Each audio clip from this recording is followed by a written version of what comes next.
This is Radically Alive Women's Edgecast. Hello and welcome to the Radically Alive Women's Edgecast. My name is Hannah Abuzara and I'm here with Melissa McGregor. And the topic we're going to be diving into today is about Melissa's nature school and whatever surrounds that. And I was inspired to talk to you about this topic because it's something that is close to my own heart. You know, I have a daughter who's 3.5, and this topic of schooling and education is something that is very alive for me as a parent and also as somebody who is thinking quite seriously also of starting something related to schooling. Mm-hmm. And so, yeah, I've been very grateful to speak with you and hear already some of your story, and I'd love for you to share what your inspiration was to start the nature school that you've started up north. Okay, I would love to do that. Thank you, Hannah. I'm really glad to be here with you and have a beautiful platform to share what I love. I will start with myself as a young child. I grew up on a beautiful piece of land with my mum and dad and 5 siblings. And we were home educated and spent most of the time outside. My happiest memories of those early years are being in the bush or in the orchard with mum, building huts and exploring right to the edges of our property and sneaking into the neighbours. So my childhood experiences were largely very connected with nature and with a lot of freedom.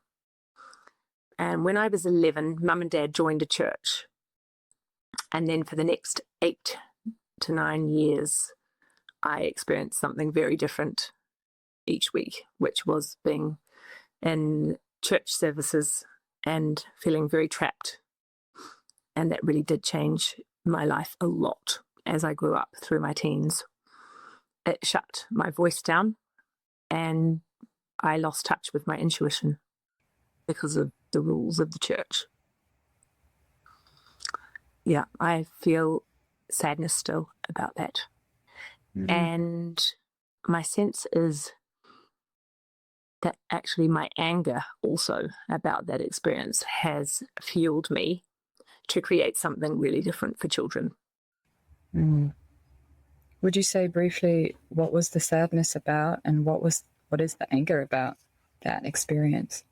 My sadness is that there are spaces where children and young people are closed down. Mm. And my experience myself of having impulses and knowing things which I wanted to share with my mum and dad and with the people in church, my friends' parents, they were dismissed and seen as, no, it doesn't line up.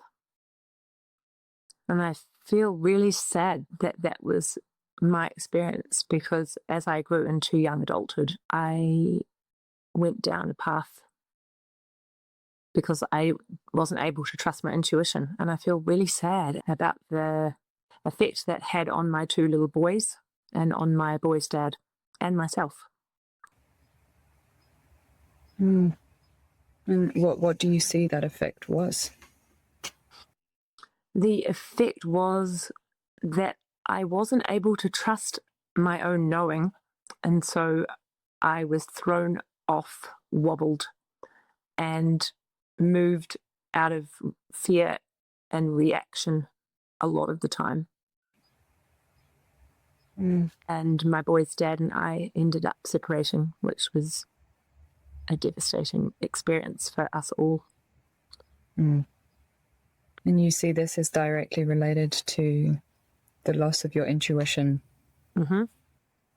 Loss of my intuition and loss of the possibility of authentic initiations into adulthood.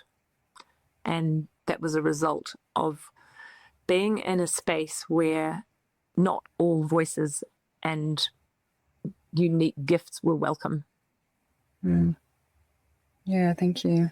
And you mentioned last time we spoke about the journey of education with your boys. Could you say something about that and how your journey with your own intuition informed that and what unfolded in that space? Yes. When my son was 4.5, he went to school because we lived in England and that was how it worked there. And I wanted my boys to be happy in school and have a normal experience of growing up. That didn't work out. Luke had a no for school. And so I knew that home education was a viable option. So I tapped into an amazing network of home educating families in the UK and in my surrounding area. And both of my boys I home educated until they were 7 years and 10 years old. When Luke was struggling at school, I just thought, I don't want this for my children. I don't want him to be shut down. And I want him to remain open and confident and excited about life and the world. So it was a very easy decision to pull him out of school. And then for the next 3 years, I home educated the boys, and they also attended a beautiful little Montessori school 2 days a week. And that little school is the inspiration for my nature school. Grace and Grant, who are a couple who run the school, still operating in South England, what mattered to them was that children had a voice, that they could speak up about what was important to them, that they could learn in their own way, that nature was a huge part of their existence, growing and eating food, caring for animals, and spending a lot of time outside. And it seemed to me a combination of the best of both worlds for my boys. 2 days a week at this amazing little school where they had all these beautiful experiences with other adults. And they also had a lot of freedom, which is what I wanted for them. Freedom to explore their own interests and their own creativity, which basically that's what I experienced as in my early years growing up on our property.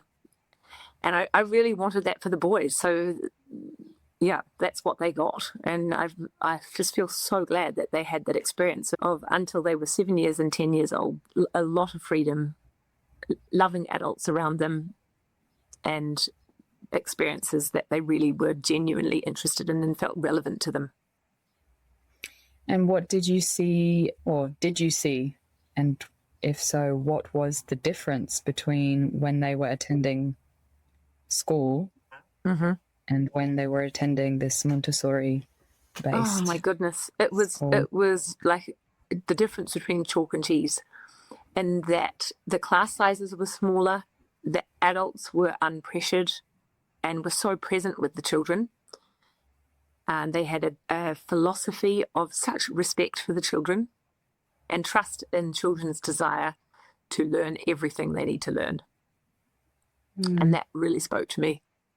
The normal school, the classes were large. It was difficult to connect with Luke's teacher. She was busy and seemed quite stressed. And I think it's a pretty common scenario in a normal school system where it is just not set up for individuals. It's set up for a pack. Yes. And so how did you start your journey creating the school that you went on to create? When did it happen? And what was the motivating forces? We left the UK and moved to Brunei in Southeast Asia, where there were no home educating families. So the boys went from what I've described into international school with uniforms and reasonably big classes and all the hustle and bustle of a big school. And it was a bit of a shock to all our systems, I think. And yet they enjoyed it. They enjoyed it to a large degree. We were there for 6 years, and during that time, some New Zealand mums approached me to set up something for their little children. They didn't want their 2 and 3 year olds going into the international school kindergarten. So they asked me if I would do something at my home for 5 little ones a couple of times a week. And that's how my journey started. Wow. So I did that, increased to 3 days a week from home and more children. And at a particular point, I needed to either stop what I was doing, was no longer viable to do it from home, or spread out, find a place that I could expand, basically. And I thought about it for about 5 minutes and I went for it. And I found a place to rent, and that just grew from there. So that was my kindergarten in Brunei, and I ran that for 5 years. And during that time, it wasn't quite what I wanted to do. I just wanted a bigger space outside in nature where children could run and climb and feel that freedom that I had. So a long story short, in 2017, I moved onto a couple of acres north of Auckland, Mangawhai, beautiful coastal area, and started out with 4 small children as a home-based carer. And that felt fantastic. I'd spent a couple of years working in preschools and found again that it was too crowded, too many children, too much pressure, not enough time outside. And I just had a big no for being with children and not being able to build proper relationships with them where I could be really present and really get to know them, have time for those wonderful, soul satisfying conversations that are possible when children have time and space. And so I left preschools and moved onto the land and started with, these 4 little children, 2 boys and 2 girls. And they were with me for 2 years. Mm. Yeah, and you're saying about how before it wasn't really what you were wanting to do. Could you say a bit about how you felt or sensed into, how did you know that this was the path you wanted to take? The common thread is being outside, connected with nature. Being able to crawl through the long grasses and lie under the trees and just be with children in an unhurried, natural kind of way, so that the conversations and connections with children just are possible. And it just wasn't possible. I mean, there were fire ants and snakes outside the garden and scratchy grasses, and it just wasn't possible to really engage in nature as I wanted to. So I did my best, and we did little adventures into the jungle and had some really amazing times in these little jungle streams where there's white sand on the bottom of the stream and big roots coming down into the water and crystal clear water, huge trees with big buttress roots. So I did my best, and I was really relieved to come home to New Zealand, where what I really wanted again with children was absolutely possible. Yeah. The common thread for me is wanting to be outside in nature with the possibility of slowing right down. And that has been hard for me because I did my studies. I did a Bachelor of Education and a graduate diploma in early childhood studies. And there was a lot about the history of education worldwide and in New Zealand, which I found very helpful and interesting. Gave me a good background also to our history in New Zealand with colonization and the impact on children in whānau who are Māori. And it was really important that I knew that. As well as those things which I found really helpful, there were also things that I learnt as an early childhood teacher, which actually have got in the way to some extent of me actually spending the time and connecting with the children. And I've learned that is why I do what I do. It's those conversations with the children, sharing what's alive for me and hearing what's alive for them, improving our communication skills together and feeling. I'm so grateful for the possibility management framework, it's transformed how my staff and I are with the children, and I have so many amazing legends of that. So getting home to New Zealand, being able to do what I really wanted to do on this little 2-acre patch here has been an absolute joy most of the time. And when was that you started here in New Zealand, and what has happened since then? I started on the land here in 2017 with the 4 little ones, and then they started turning kind of 5.5 and 6, and 2 of them went to school, 2 of them stayed with me. And I decided at that point that as they got older, I was really enjoying the possibilities of things that we could do, which is what I love doing, which is whittling and having fires and using proper sharp tools to make things. And I really enjoyed the fact that was more possible and felt kind of safer as they got a bit older and more competent. So I decided to cut my ties with the early childhood agency I worked through and experiment for a term with whether or not families would be willing to pay my full fee instead of being subsidized by the government. And that was the start of my expansion here. And I'm really glad I bit the bullet and took the risk and did that, because it was very quiet for the first term. I only had about 5 or 6 children, I think. But by the end of term 1, people had heard what I was doing for these older ones, and they started coming. I was able to continue. Financially, it was viable. Amazing. I celebrate you taking that risk and going for what you really wanted. Thank you, Hannah. Yeah, that was scary. And I also have taken risks many times in the past, and I celebrate that slightly crazy side of myself, which just goes, it'll be fine. Most of the time it has been fine. Yeah. Could you say more about the continuation of this expansion and bring in also these legends that you mentioned before? Oh, yes, I would love to do that. For a year after I cut the ties with the agency and the funding, I worked on my own with groups of 6 or 7 children, and I found that really hard work, partly because I didn't have the skills that I have now. That would have really helped. Communication skills, being able to listen to children in a really different way, to have the understanding that I don't need to fix everything for them. That would have been really handy. Yeah, a really massive one. And so after the first year, I thought I would really like to work with someone. And that magically happened. A wonderful young woman called Anna Curtis came into my life, and she worked with me for 2 years. And in that time, I really grew up a lot. She challenged me, and we developed a beautiful reciprocal relationship.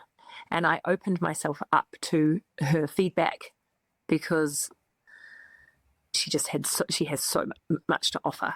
She's probably 20 years younger than I am, and she taught me way more than I taught her, I think. Yeah, it's great. She was an amazing young woman, really clear. And that was a time where I said goodbye to a lot of my training.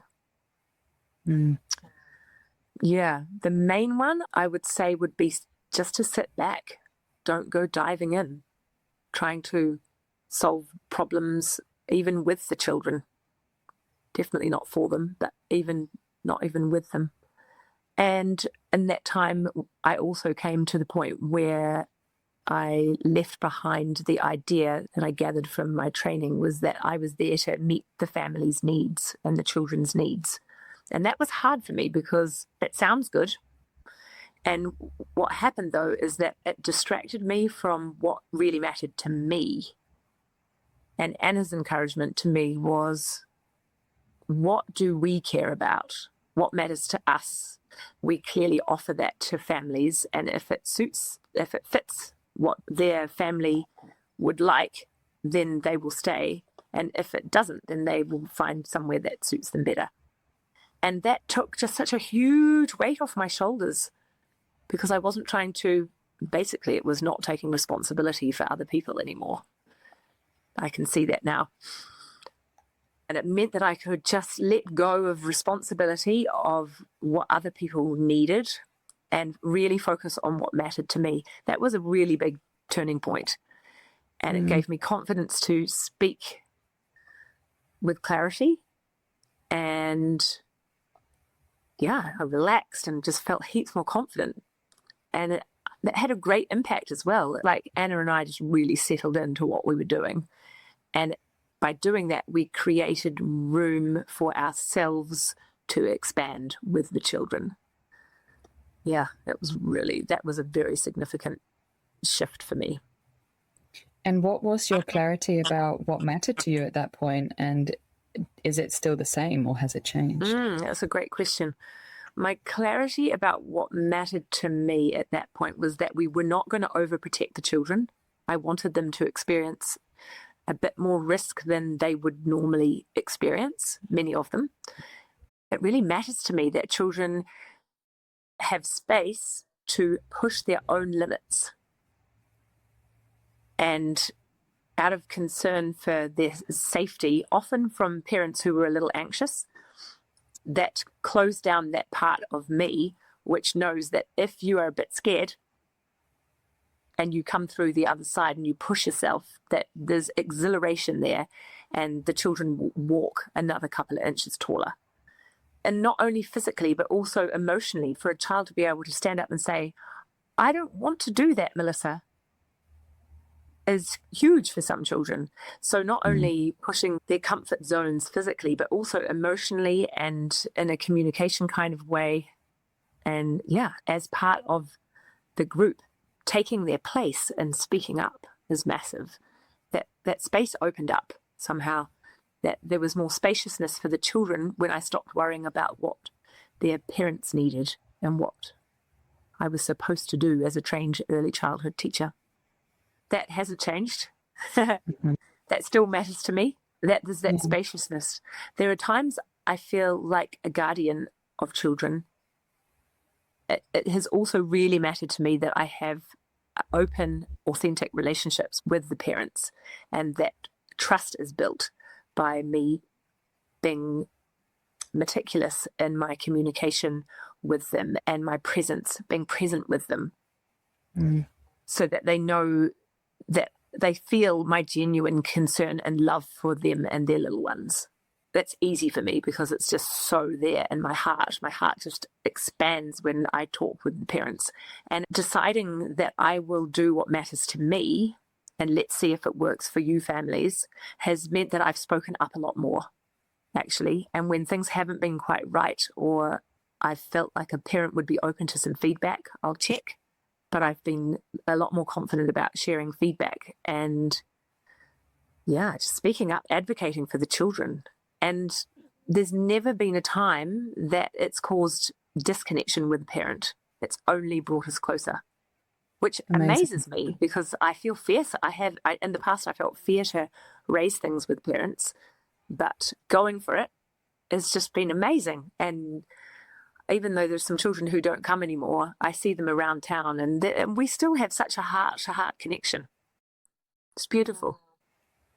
This is a topic that is close to my own heart, giving feedback and communicating with other parents. And I'm curious about how you approach parents to be able to communicate with them any feedback you have, because parenting is such a sensitive topic. And so I would love to know if you have any hints about how you deliver that. The first thing I would say is to have a relationship with them, where when they arrive in the morning, I greet them by name, give them hugs. Most of them enjoy that, and really be present with them, even if it's for 15, 20 seconds. Just really be present and let them feel how glad I am to see them. And that's just genuine. So that's easy, except in the busy arrivals and departures, it does take intention on my part to be with each parent as they arrive. So that's a big thing. And also each term we have at least one shared afternoon tea where the parents bring afternoon tea at pickup time, and we just stay and sit and chat for an hour and a half and just catch up with each other. So developing those relationships and communicating to the parents whatever happens, like sharing that the day's been a bit scratchy and we've all been a bit cranky today, or just being really honest about how things are, so they get to see me and they get to see how things are with me and their children. So that is the foundation, that authentic relationship and care that I have for the families, that I make sure that they really feel it. And there was a child who was talking about bottoms a bit much. And I thought, what's this about? And I watched it for a couple of weeks because it was sensitive, and my antenna went up, and I thought, I need to talk to the parents about this, but how am I going to do it? And in the end, I said to them that I would like to just pop round and have a little chat about some things that had been happening and just run it by them and hear if they could shed any light. And I did that. And they kind of laughed it off, but it was conversations that were had in front of their child, which in my opinion is not really appropriate. And I ended up saying to the parents, I understand the context now. And I said, the problem that I see is that if your child is talking about these things, it could affect whether or not he gets invited for play dates. So I just spoke quite bluntly about what I was seeing.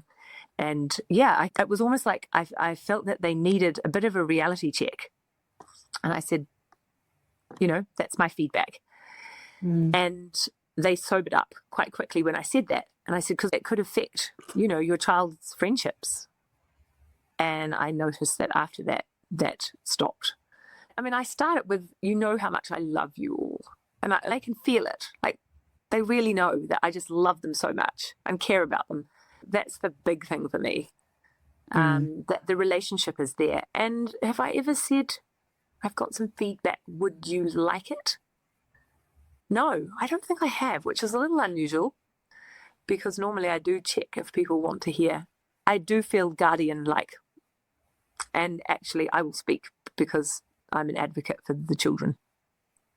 I'm glad to hear that. So thank you for doing that. And I'd love to hear also these legends that you mentioned about you and your colleagues and the transformation that happened in that space. Yes. Okay. I did Janet Redman's BCB, and I booked in with some trepidation because it was my first experience of being in a group and feeling in front of strangers. And so that was quite a challenge for me. I really wanted my teacher, Charlie, to come and join me. I did one first and was really excited about the potential for improved communication with the children. And I brought it to Charlie, and I kind of messed it up. It was too much too soon. I didn't explain things very well, and it created disconnect between us, which I felt really sad about. I felt really sad that I wasn't able to share something that was new and exciting for me. It was awful, actually. I felt really sad and scared that it would be not repairable. And then I spoke to Janet about it, and she was here at the land, and she came and talked with Charlie and me and brought her amazing clarity. And that was just what I needed. I needed support with communicating. And Charlie agreed to come and do the next BCB, which I didn't think she would. I thought I'd put her off. But she did. She absolutely loved it. And she's just done an expand the box training with me. Amazing. And she is on fire, as am I, with bringing the distinctions of the four feelings and a little bit of the drama triangle and four feeling check-ins to the children. One of my favorite legends, oh my goodness, we had a morning where two children were just kind of cranky with each other annoying each other, not listening. And it came to just before lunch when they were hungry. They both said, "That's it. Can you ring my mum? I want to go home." They both said that. They were really just so fed up with each other. And I was quite new to the communication, but I said to them, "Let's have some lunch first, and then we'll go from there." They had lunch, and then I spoke to them separately and said, "What are you feeling? What are you feeling?" And one of the children wanted to tell me all the details of this, how annoying this girl had been all morning. She did this, and she did this, and she did this, and she did that as well, even though I said don't. And I just felt this big no come up in me. And the no came up, and I said, "Please stop. I have a no for the stories, and I have a big yes for how you feel about this." And this child just looked at me and said, "I feel really mad about it." And so I was able to give him completion loops and hear what he was really furious about. And then I said, "Would you like to share your feelings with this other child?" And he said, "She'll get upset and run away if I do that." I said, "I'm available for your support if you would like that." I went and spoke to this other child, and she said, "Yes, I will listen." I said, "All you would need to do is just give completion loops." And we'd talked about this with the children for the previous couple of 2-3 months and practiced giving each other completion loops at our circle time. So they were familiar with that. And so anyway, they came and they sat on the grass facing each other. And then I reminded them to speak from their heart and listen, put their ears on their heart and listen to each other. So the first child said, "I felt really angry when you teased me about my crush." And then the other child was able to give the completion loop. And the child who was most angry, he went through 5 things that he was really mad about. And he said, "I feel angry because of such and such." And this other child just gave him completion loop after completion loop. She didn't get upset. I was amazed. She needed a little tiny bit of coaching. And then the first child thanked her for listening to his feelings. And she said, "Thank you for sharing your feelings with me." And then it was her turn. So basically, these 2 children, probably aged 9 and 10, they sat on the grass in front of me and with only a tiny bit of coaching, shared their feelings, gave each other completion loops. And at the end of that, they looked at each other and they jumped up and they played happily together for the rest of the afternoon. And it just blew my mind. Oh, wow. I feel so sad and touched to listen to you and know that you are holding such a space for children. And I just have a big go for that. I'm so glad to hear that. Yeah. Thank you, Hannah. It is so beautiful. It's such a beautiful thing to witness, to see them take these things and run with them. It's just amazing. Another legend I would like to share is that when I first, very early days of completion loops and 4 feeling check-ins, a child came to me and said, "What do I need to do to be a classroom assistant, Melissa?" And I shared, "I've learned this new thing about doing 4 feeling check-ins just to check in with people. And maybe that would be a lovely thing to try. I'm going to be trying that with you children because it's really fun and a nice way to hear what's happening for each other." And I said, "Would you like to hear about a 4 feeling check-in?" And he said, "Yes, yeah, definitely." So I explained what it was to him, where you feel into each of the 4 feelings: anger, sadness, fear, and joy. And you share very simply what you're feeling, where your sadness is, like what you're feeling sad about at the moment, and so on. And I explained completion loops to him. And then for the rest of the day, he bounced up to me maybe 3 or 4 times and said, "Melissa, would you like a 4 feeling check-in?" And I said, "Yes, absolutely." So each time I did that, he gave me beautiful completion loops for each one.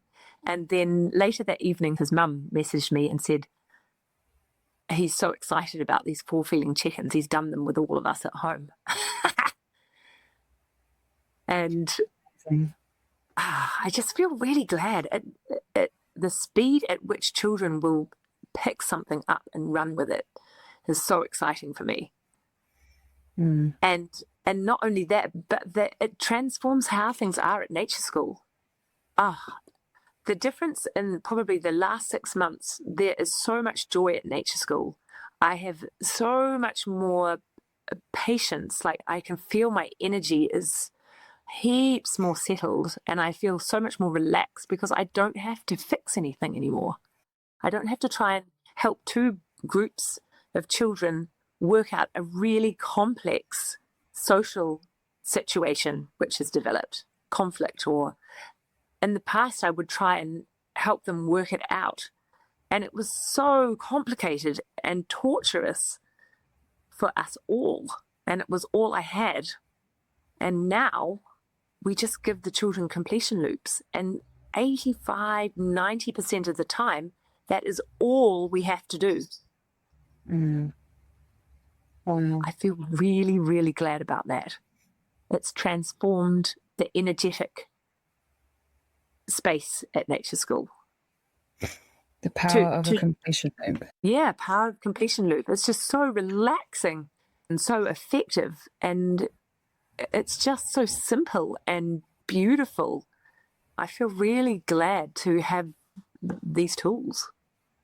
And I just want to clarify what a completion loop is, and that is that whatever has been said is simply repeated back by the other person, so that the next layer of communication can come through. Yes, exactly, Hannah. And I've seen that in the children time after time, that there'll be something which might have been the surface thing.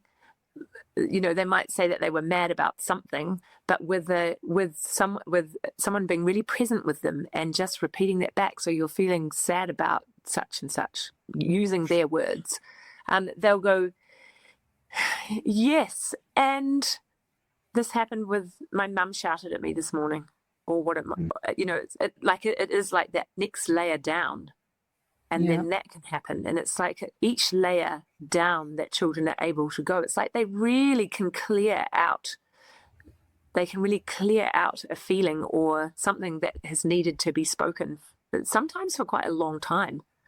And the relief and the relaxation that comes in as a result. I'm getting hugs from the children that some of them, I've never had hugs like that from them before. It's like the connection that is possible has deepened.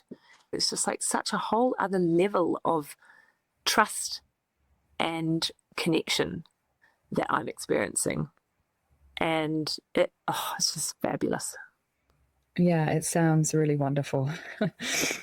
And yeah, I wish we could keep talking for longer about this topic. And we're coming to an end. And what I would love to ask you is if there is anything else that you want people to hear about your project, and what would you like to say? Okay. I would like to encourage anyone who has desire to create this kind of space for children to talk to me if you would like to. Because it is easier than you might think. It's more possible. It is absolutely a necessity for our children to have spaces where they can actually speak up and where it is okay for them to share big feelings and to learn how to be with that in themselves and each other. I have experience of what works and what doesn't in my scenario, and yet I feel that many of the things I've learned are transferable to other spaces as well. And Hannah, since we last spoke, I've been thinking about how much I love finding spaces, like physical spaces, finding a corner of a piece of land or a physical space, and then creating a roof, a simple roof and space where you can be dry when it teems with rain and where your firewood can be stored. And I would just encourage people that even if setting something up like what I've done feels too big, or it may not even be what you want to do, but there are ways to set up physical spaces for children and loving adults together, where the unhurried connection with nature and each other and learning new communication and feeling skills together, where that's just so possible in small or large ways. And if there's any support that I can offer, I would love to do that. I am available for phone calls and emails to talk about these things, because it really matters to me that these spaces that they exist for children and families. That's amazing. Thank you for taking such a stand for this work to exist. Thank you, Hannah. Yeah, I'm so glad that we had this chat, and I will see you in the next space. I look forward to that very much. Thank you for having me.